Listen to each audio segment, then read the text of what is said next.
세계에서 가장 만연되고 있는 질병이 무엇이라고 생각합니까? 세계에서 가장 만연된 질병은 다름 아닌 우울증입니다. 우울증.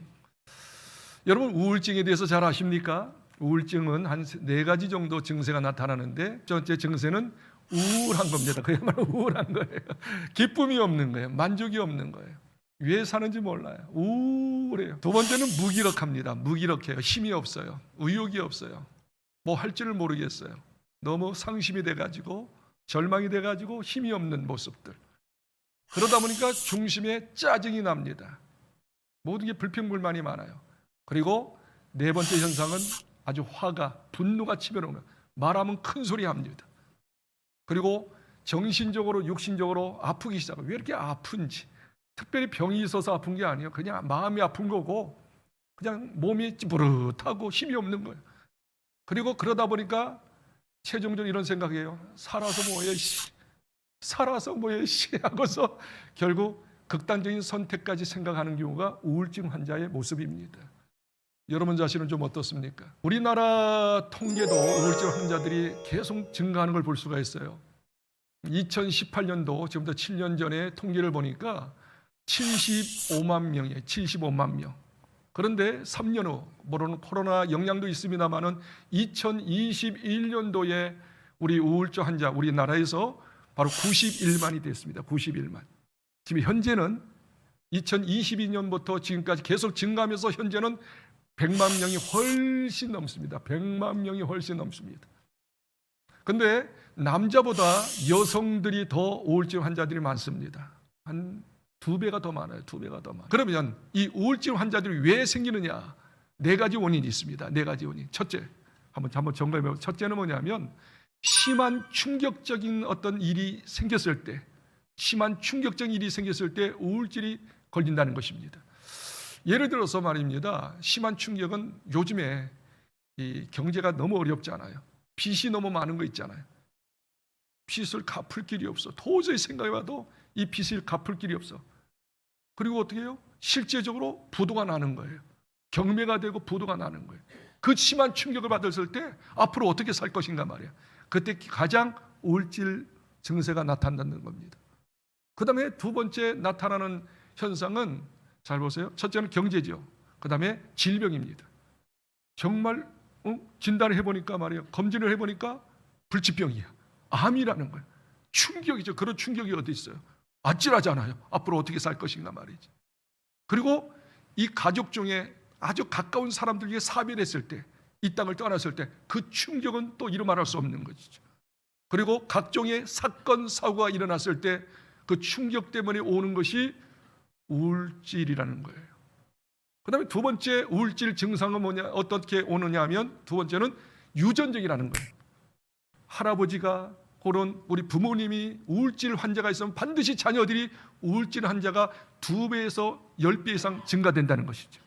그러니까 이것도 유전된다는 거예요. 그 다음에 3번째는 세 번째 우울증이 걸리는 이유가 뭐냐면 이게 굉장히 중요해요. 관계에서 나오는 거예요. 관계. 어릴 때부터 성장 과정 속에서 혹은 가족에서, 가정에서 또 직장에서 또 사람들과 어울리면서 관계가 있는데 어떤 관계냐면 심한 인격의 모멸감을 받았을 때, 인격 무시를 당했을 때 아주 나를 아주 하찮게 여기는 거야. 막 욕설을 하고 말이죠. 심지어 어떤 사람은 구타를 하고 말이죠. 그래서 심한 인격적인 모독을 당했을 때 바로 우울증이 걸리는 거예요. 우울한 거예요. 왕따 당하거나 말이죠. 집단에 따돌림을 당하거나 그럴 때 우울한 거예요. 그래서 우울한 자들은 어떤 증세가 있는 거 아니? 사람을 믿지를 않아요. 왜? 나한테 상처를 다 주었으니까. 아버지도 나한테, 어머니도 나한테, 우리 형제들도, 주변의 사람들도 나한테 항상 인격 모독하고 상처를 주었기 때문에 사람에 대한 의심이 생겨요. 믿음이 안 생겨요. 너도 똑같은 사람이지. 믿음이 없는 거예요. 그러니까 더 우울한 거야. 더 우울한 거예요. 그래서 3번째 우울증이 생기는 현상은 관계에서 생길 관계. 관계 잘 하시기 바랍니다.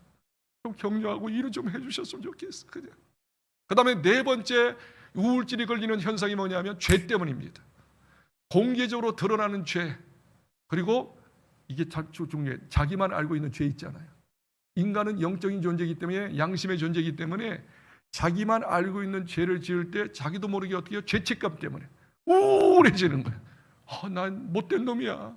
형편없어. 나는 죽어야 해요. 하면서 자기 자신에 대한 열등의식과 더불어 이제 우울감이 들어서 살 의미가 없는 거죠. 그래서 우울증이 걸린다는 것이죠. 자, 이 네 가지 증세 한번 생각해 보세요. 여러분은 어떻습니까? 어떤 심한 충격받지 않았습니까? 유전적이 아니었습니까? 인간관계에서 인격 모독 당한 적이 없습니까? 그리고 죄가 없습니까? 그런데 오늘 저는 이렇게 이야기하고 싶어요. 예수 믿고 구원받은 저와 여러분들, 신실하게 예배드리고 말씀대로 살려고 하는 성도들에게도 우울증이 생길까요? 생길까요? 죄 안 졌어요. 틀림없이 죄 안 지려고 노력해요. 죄와 상관없어요. 열심히 신앙생활하고 말씀대로 살고 성실하게 자기 일에 최선을 다하고 남편 섬기고 아내 섬기고 충실했던 사람들인데 우울증이 생길까요? 생길까요? 생기더라는 거예요. 착하게 살려고 하는데, 기도하며 살려고 하는데, 말씀대로 살려고 하는데 나도 모르게 마음의 감기라고 하죠. 우울증이 마음의 감기가 걸리는 거야. 외로운 거야. 쓸쓸한 거야. 무기감으로 빠지는 거야. 삶의 의욕이 없는 거야. 짜증이 나는 거야. 분노가 채밀어 오는 거야. 왠지 아파. 마음도 아프고 몸도 아프고 몸도 여러 가지 고통스러운 거야. 삶의 의욕이 없는 그 증세, 선하게 말씀대로 살려고 하는 사람들도 생길 수 있다는 사실입니다. 제가 성경을 보니까 그토록 하나님을 잘 섬기고 하나님의 살아계심을 많이 증거해 보였던 사람들도 우울증에 걸려서 이렇게 고백합니다. 더 이상 나 살고 싶지 않습니다. 빨리 데려가세요. 답답합니다. 중독이 더 났습니다. 하면서 우울증을 토로하는 하나님의 사람들이 많이 나타나는데 세 인물만 이야기하고 오늘 치료 방법을 간단히 말씀드리고 마치겠습니다. 첫 번째 사람은 모세입니다. 모세 어떤 사람이에요? 모세 하나님을 만났던 사람이에요. 불 가운데 하나님을 만났던 사람이에요. 애굽에서 10가지 재앙을 일으켰던 사람이 10가지 물이 변화해 피가 되고 말이야. 우박이 나오고 막 개구리가 나오고 막 장자가 죽게 하는 그런 이적을 10가지나 행했던 사람이야. 그래서 이스라엘 백성을 애굽에서 나오게 했죠. 근데 앞에는 홍해바다야. 근데 홍해바다 앞에서 기도하니 어떻게 해요? 물이 확 갈라집니다. 그리고 애국 군인들이 어떻게 해요? 이스라엘 백성들은 거기 홍해에서 다 나왔는데 애국 군인들은 어떻게 해요? 그 홍해 속에 들어갑니다. 또 기도하니까 어떻게 해요? 애굽 안에 있는 그 군병들을 기도하니까 물이 합쳐져 가지고 그 애국 군인들이 다 수물당하는, 그렇죠? 수장당하는 일이 일어났죠. 그것을 누가 했어요? 모세가 했어요. 가보니까 물이 있는데 쓴 물이야. 먹지를 못하는 거야. 기도하니까 쓴물이 단물 되는 거 있잖아. 할렐루야. 먹을 게 없어요. 하나님께 기도했어. 하나님 우리 백성을 먹을 걸 주세요. 기도하니까 어떻게 해요? 하늘에서 만나가 내리고 하늘에서 메추르가 내리고. 어떻게 아멘이 다 도망가셨나? 출장 가셨나? 아멘이죠. 할렐루야. 물이 없어요. 반석에 물을 내라고 기도하니까 어떻게 해요? 반석에서 물이 나옵니다. 보세요. 이 정도로 하나님을 믿고 하나님께 기도하여 놀라운 기적과 역사를 보여줬던 이 모세였는데 지독하게 이스라엘 백성들이 참 원망 불평을 합니다. 조금만 문제가 생기면 모세에게 이야기합니다. 모세요! 왜 우리를 여기까지 인도해서 힘들게 만드냐고. 물도 없다고, 먹을 게 없다고, 힘들어 죽겠다고. 하여튼 조그만 문제만 생기면 이 모세에게 계속 손가락질하면서 원망하고 계속 그러니까 순간적으로 야, 내가 너를 배웠냐? 야, 얘들아, 이스라엘 백성들아, 내가 너를 낳았냐? 내가 너의 부모냐? 왜 나한테 막 북치면서 막 원망 불평하냐? 한두 번이지 죽겠다. 그래서 하나님께 이렇게 기도합니다. 하나님, 이런 백성을 얘 나한테 붙여줘가지고 왜 이렇게 내가 힘들게 삽니까? 한두 번이야죠. 그러면서 이렇게 얘기합니다. 은혜를 베푸사 은혜를 베풀어 놓으려고요. 나를 빨리 데려가십시오. 즉시 빨리 데려가시옵소서 하시원합니다. 이 말씀이 있는가 없는가를 성경을 한번 찾아볼까요? 민수기 11장 11절 12절입니다. 모세가 여호와께 여짜오되 어찌하여 주께서 종을 괴롭게 하시나이까? 어찌하여 내게 주의 목전에서 은혜를 입게 아니하시고 이 모든 백성을 내게 맡기사 내가 그 짐을 지게 하시나이까. 12절 이 이 모든 백성을 내가 배웠나이까. 내가 그들을 낳았나이까. 어찌 주께서 내게 양육하는 아버지가 젖먹는 아이를 품듯 그들을 품에 품고 주께서 그들의 열조에게 맹세하신 땅으로 이스라엘 백성을 내가 잉태했습니까? 낳았습니까? 그들의 아버지입니까? 그들이 원망과 불평하는데 언제까지 듣겠습니까? 그러면서 심각한 이야기하죠. 14절 15절을 읽어보세요. 책임이 심히 중하여 나 혼자는 이 모든 백성을 감당할 수 없나이다. 주께서 내게 이같이 행하실진대 구하옵나니 내게 은혜를 베푸사 즉시 나를 죽여 내가 고난 당함을 내가 보지 않게 하옵소서. 이렇게 능력을 행했고 놀라운 역사를 행했고 영적 지도자였던 모세에게도 뭐가 임했다? 우울증이 생겼다. 여러분도 생길 수 있는 줄 믿습니다. 또 한 분을 소개할까요? 욥입니다. 욥이 어떤 사람입니까? 동방에서 하나님을 최고로 잘 믿었던 사람이에요. 하나님을 잘 경외했던 사람이에요. 그리고 정직하게 말씀대로 살려고 몸부림쳤던 사람이에요. 근데 어느 날 그렇게 하나님 잘 섬기고 정직하여 말씀대로 살려고 몸부림쳤던 이 욥에게 큰 어려움을 당합니다. 바로 도적놈들이 와가지고 모든 재물들을 다 가져간 거예요. 그리고 자녀들이 말입니다. 한 곳에서 모여서 같이 잔치하고 있었는데 대들보가 무너짐으로 인하여 10명의 자녀가 어떻게 해요? 폭삭 주저앉은 그 위에 있는 그 짐으로 인하여 10명이 다 죽습니다. 하루아침에 모든 재산이 없어집니다. 자녀들 10명이 다 죽습니다. 그런데 입술로 범죄하지 않고 주신 이도 하나님이시고 취하신 이도 하나님이십니다 하고서 오히려 찬양했어요. 얼마 후에 또 큰일이 생깁니다. 잘 보세요. 자기 몸이 이렇게 근실근실한 거예요. 근질은 거예요. 보니까 악창이 난 거예요. 피부가 도진 거예요. 아마 피부암이라고 할 수도 있어요. 너무너무 가렵고 손으로 이렇게 긁으니까 시원치 않아서 옆에 있는 기왓장이라고 그러죠. 기왓장. 돌을 가지고 기왓장을 가지고 자기 몸을 긁기 시작합니다. 너무 가려우니까. 그 고통을 잊어버리기 위해서. 그래도 어떻게 해요? 피가 맺혀집니다. 온몸이 상처투성입니다. 그걸 보다 참지 못했던 아내가 뭐라고 이야기합니까? 이 욥이여! 자기 남편에게 이야기하는 거예요. 아내가 욥이여! 당신 그렇게 하나님 잘 섬기고 정직하게 사는 것이 무슨 의미가 있습니까? 우리 자녀들 다 죽지 않았어? 우리 재산 다 없어지지 않았어? 당신 몸까지 악창 걸려서 이렇게 되는 거요? 그런 하나님 왜 믿소? 하나님 욕하고 죽으시오. 그렇게 이야기합니다. 그런데 욥은 뭐라고 합니까? 욥기서 2장 10절에 여보시오, 아내, 당신은 어리석은 사람이야. 우리가 복도 받았지만 또 화도 받을 수 있지 않겠소? 어떻게 복만 생각하시오? 화 받는 거 당연한 것이오? 입술로 범죄 않고 오리 하나님을 찬양합니다. 부인은 도망가 버렸어요. 그런데 이 고통이, 잘 들어보세요, 이 고통이 장기화되는 거야. 온몸에 악창이 안 낫는 거야.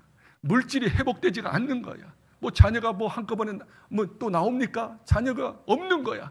계속 장기화, 한 달, 두 달, 1년, 2년 장기화 되다 보니 그렇게 하나님을 경외하고 하나님을 섬겼던 이 욥도 마음에 회의감이 듭니다. 그리고 우울증이 빠져요. 그러면서 이렇게 고백해요. 욥이 고백했던 내용이 여러분의 내용일 수도 있어요. 한번 같이 읽어봅시다. 이러므로 내 마음이 뼈를 깎는 고통을 겪느니 차라리 숨이 막히는 것과 죽는 것을 택하리이다. 내가 생명을 싫어하고 영원히 살기를 원하지 아니하오니 나를 놓으소서. 내 날은 헛것이니이다. 이 말씀을 한번 잘 의미 있게 보세요. 성경을 그냥 스쳐가면 안 돼요. 의미를 새기면 꼭 내 모습하고 똑같은 거예요. 내가 고백하고 싶은 거 똑같이 고백하고 있는 거야. 다시 한번 보세요. 다시 한번 보세요. 내 마음이 뼈를 꺾는 고통을 겪느니라. 뭐요? 뼈를 꺾을 때 아파요, 아파요. 어떻게 아파요? 이처럼 보세요. 뼈가 꺾는, 여기 다시 보세요. 뼈를 꺾는 고통 얼마나 아파요. 그러면서 왜 그러냐면, 아까 이야기했죠. 자녀들 다 없어졌죠. 재산 없어졌죠. 자기 몸에 뭐가 있어요? 악창이 걸리죠. 막 기왓장으로 자기 몸을 긁습니다. 이것이 한 달, 두 달, 1년 막 지나니까 어떻게 해요? 너무 힘듭니다. 그러면서 이야기하면 뭐라고 이야기합니까? 차라리 숨이 막히는 것과 죽는 것이 택하리이다. 이렇게 아프며 사는 것보다, 고통스럽게 사는 것보다 죽는 게 더 낫습니다. 그러면서 16절을 보세요. 내가 생명을 싫어하고 사는 걸 싫어하는 거야. 영원히 살기를, 이렇게 영원히 살기, 아파하면서 고통하면서 뼈가 꺾는 것처럼 고통하면서 영원히 사는 것을 원치 아니하노니. 그 다음 말이 기가 막힌 말이야. 이게 우울증 환자의 고백이에요. 나를 놓으소서, 내 날은 헛것이니이다. 나를 놓으라고 하는 뜻이 뭔지 알아요? 이런 말이에요. 직역하면, 하나님, 이런 고통 속에서, 이런 아픔 속에서 사는 것보다 죽는 것이 더 나은데, 여기서 나를 놓으소라고 하는 것은 뭐냐면, 제발 하나님께 비는 거야. 제발 저를 내버려 두세요. 저를 빨리 죽여주세요. 이렇게 살지 말고 빨리 데려가 주세요.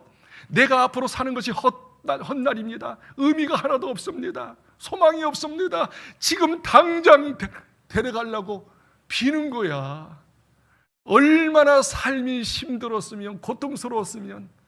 보통 사람은 그래도 살려고 몸부림치잖아요. 좋은 날 주시옵소서 하지만 너무 괴로우니까 사는 의미가 없는 거야. 당장 데려가세요. 당장 데려가세요. 이처럼 우리가 인생을 살다 보면 그런 사건, 사고, 여러 가지 충격적 일 때문에 이런 고백을 드릴 수밖에 없어요. 빨리 데려가십시오. 삶의 의미가 없네요.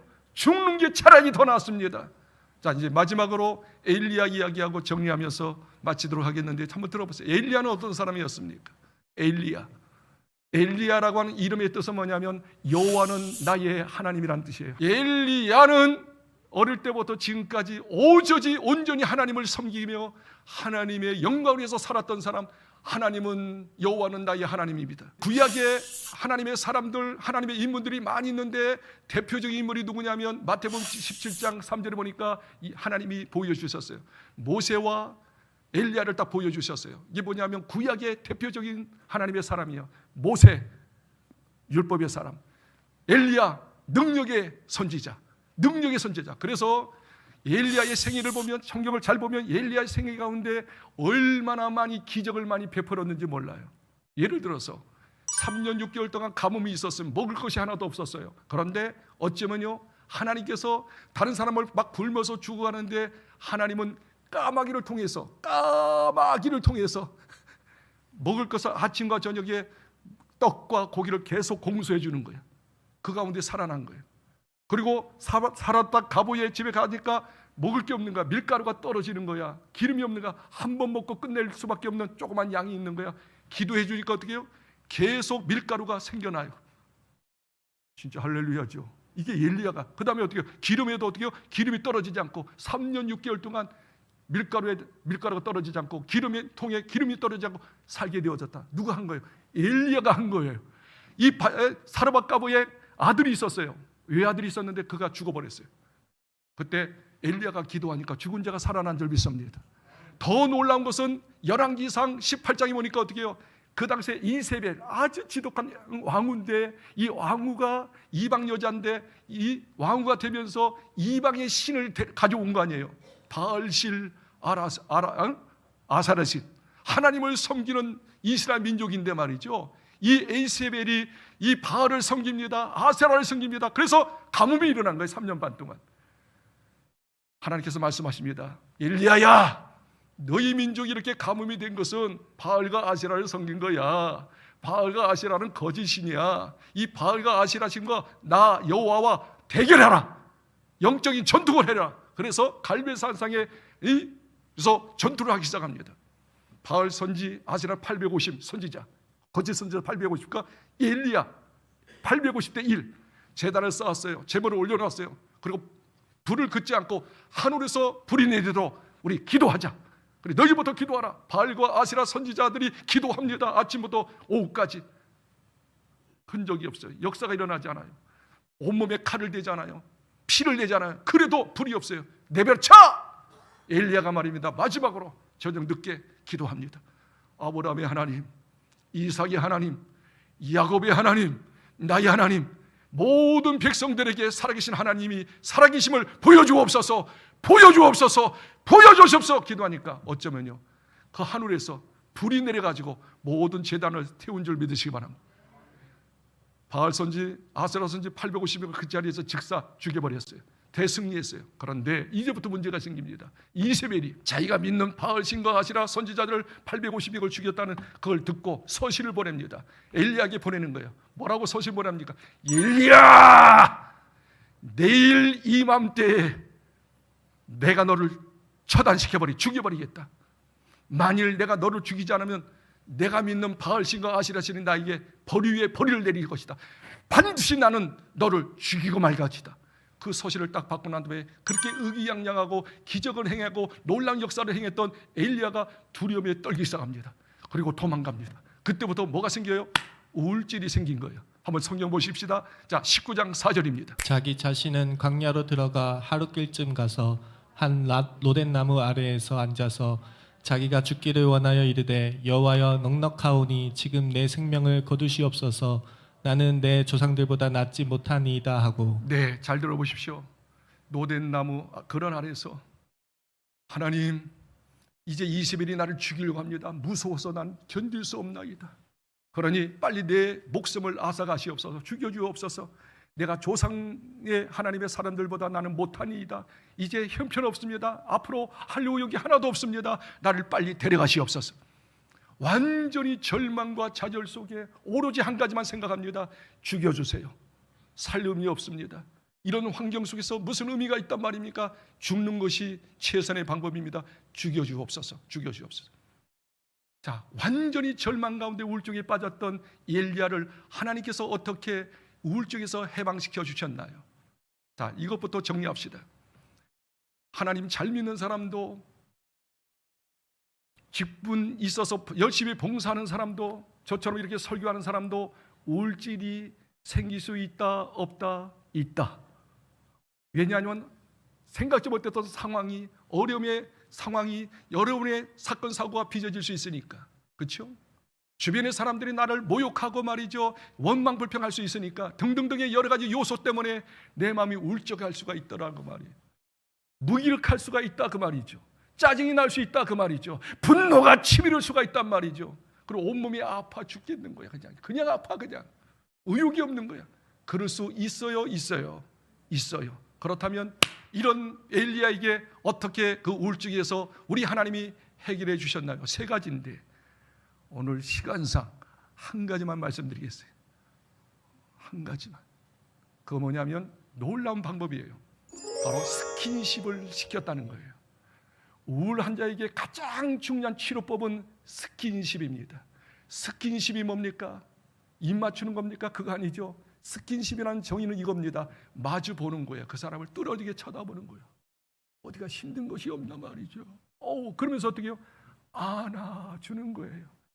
그리고 더 놀라운 치료법, 만져주는 거예요. 그 마음을 헤아려주는 거예요. 마음을 만져주는 거예요. 힘들지? 맞아봐요. 그냥 안아주면 돼요. 안아줘요. 그리고 어떻게 만져줘요. 몸도 만져주고 마음도 만져. 이걸 다른 말로 하면 위로라고 합니다. 위로, 격려하는 거예요. 힘들지? 다른 말 할 필요 없어요. 힘들지? 살고 싶지 않지? 죽고 싶지? 마음이 연결하며 스킨십 해주는 거야. 우리 하나님은 지쳐있고 우울증에 빠고 죽여달라고 하는 엘리야에게 다른 처방을 하지 않습니다. 스킨십을 합니다. 5절 말씀 읽겠습니다. 로덴나무 아래에 누워 자더니 천사가 그를 어루어 만지며 그에게 이르되 일어나서 먹으라 하는지라. 7절까지요. 시작. 여호와의 천사가 또다시 와 그 어루만지며 이르되 일어나 먹으라. 내가 갈 길을 다 가지 못할까 하노라 하는지라. 지쳐 있습니다. 우울증에 빠졌어요. 다른 생각 없어요. 빨리 죽었으면 좋겠다. 무기력증에 빠졌습니다. 그렇게 연약하기 짝이 없이 하염없이 흐느끼면서 허우적거리고 있는 이 엘리야에게 주님의 처방은 어떻게 합니까? 천사를 파송합니다. 그리고 다른 거 하지 않아요. 그냥 어루 만져줘요. 어루 만져준다는 의미가 뭐예요? 힘들지, 괴롭지, 죽고 싶지, 마음을 이렇게 교류해 주는 거예요. 마음을 알아주는 거예요. 그리고 또 먹을 걸 줍니다. 그리고 힘을 얻어가지고 치료가 되는 줄 믿으시기를 바랍니다.